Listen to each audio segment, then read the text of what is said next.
অনেক দিন আগের কথা। পাহাড় আর সবুজ বনের মাঝখানে ছোট্ট এক মুসলিম গ্রাম ছিল। সেই গ্রামে থাকত এক গরিব কিন্তু পরহেজগার কাঠুরে, হাসান। হাসানের ঘর ছিল খুবই সাধারণ, কাঁচামাটির দেয়াল, খড়ের ছাউনি আর ছোট্ট একটি জানালা। কিন্তু সেই ঘরে ছিল এক অদ্ভুত শান্তি, কারণ হাসান 5 ওয়াক্ত নামাজ পড়ত, হালাল রুজি উপার্জন করত আর সব সময় বলতো, আল্লাহ যা দেন তাতেই বরকত।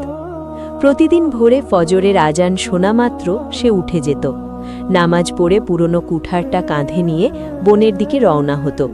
তার ছোট্ট মেয়ে আয়েশা দরজায় দাঁড়িয়ে বলতো, আব্বু, আজ তাড়াতাড়ি ফিরবেন। হাসান হাসত, ইনশাআল্লাহ মা। একদিন বনে কাঠ কাটতে কাটতে সে একটি বড় পুরনো গাছের কাছে পৌঁছল।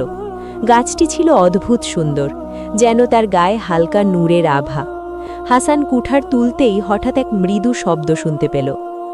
হে হাসান, থামো। সে অবাক হয়ে চারদিকে তাকালো, কেউ নেই। বাতাস থেমে গেছে, পাখিরাও চুপ। আবার সেই কণ্ঠ, এই গাছটি কেটো না। হাসান ভয় পেলেও কুঠার নামিয়ে দিল। সে বলল, আমি গরিব মানুষ, কাঠ না কাটলে রুজি হবে কিভাবে? ঠিক তখনই গাছের সামনে এক আলোকময় অবয়ব দেখা দিল। মুখ দেখা যায় না, শুধু নূরের ঝলক। তোমার সততা পরীক্ষা করা হচ্ছে হাসান। হাসান কাঁপা কাঁপা গলায় বলল, আমি হারাম কিছু চাই না, শুধু হালাল রুজি চাই।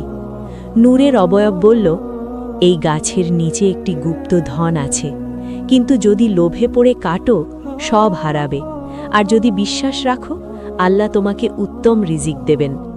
হাসান গভীর চিন্তায় পড়ে গেল। তার ঘরে খাবার প্রায় শেষ, মেয়ের জুতো ছেঁড়া, কিন্তু সে কুঠার কাঁধে তুলে বলল, আমি লোভে পড়ব না, আল্লাহ আমার জন্য যথেষ্ট। সে গাছটি না কেটে অন্যদিকে চলে গেল। সেদিন সে খুব কম কাঠ পেল, বাজারে গিয়ে বিক্রি করে সামান্য টাকা পেল, তবুও সে শুকরিয়া আদায় করল।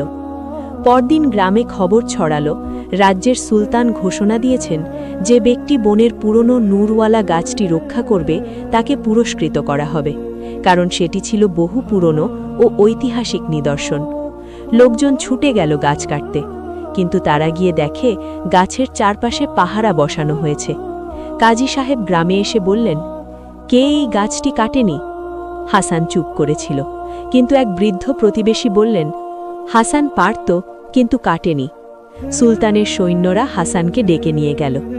রাজদরবারে সুলতান জিজ্ঞেস করলেন, তুমি কেন গাছটি কাটোনি? জানো না ওখানে ধন আছে?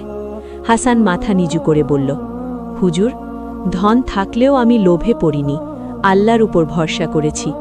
সুলতান মুচকি হাসলেন, এটাই ছিল পরীক্ষা। যে লোভ করবে না সেই প্রকৃত আমানতদার। সুলতান তাকে স্বর্ণমুদ্রা দিলেন না, বরং তাকে রাজকীয় বনরক্ষীর দায়িত্ব দিলেন, স্থায়ী আয়, সম্মান আর নিরাপত্তা। হাসানের চোখ ভিজে গেল। সে বলল, আলহামদুলিল্লাহ। কয়েক মাসের মধ্যে তার ঘর মেরামত হল, মেয়ের নতুন জুতো হল, কিন্তু হাসানের হৃদয় বদলাল না, সে আগের মতোই বিনয়ী রইল। দিন রাতে আয়েশা জিজ্ঞেস করল, আব্বু, আপনি ধন নেননি কেন? হাসান মেয়ের মাথায় হাত রেখে বলল, মা, লোভের ধন টেকে না, কিন্তু আল্লাহর দেওয়া বরকত চিরস্থায়ী।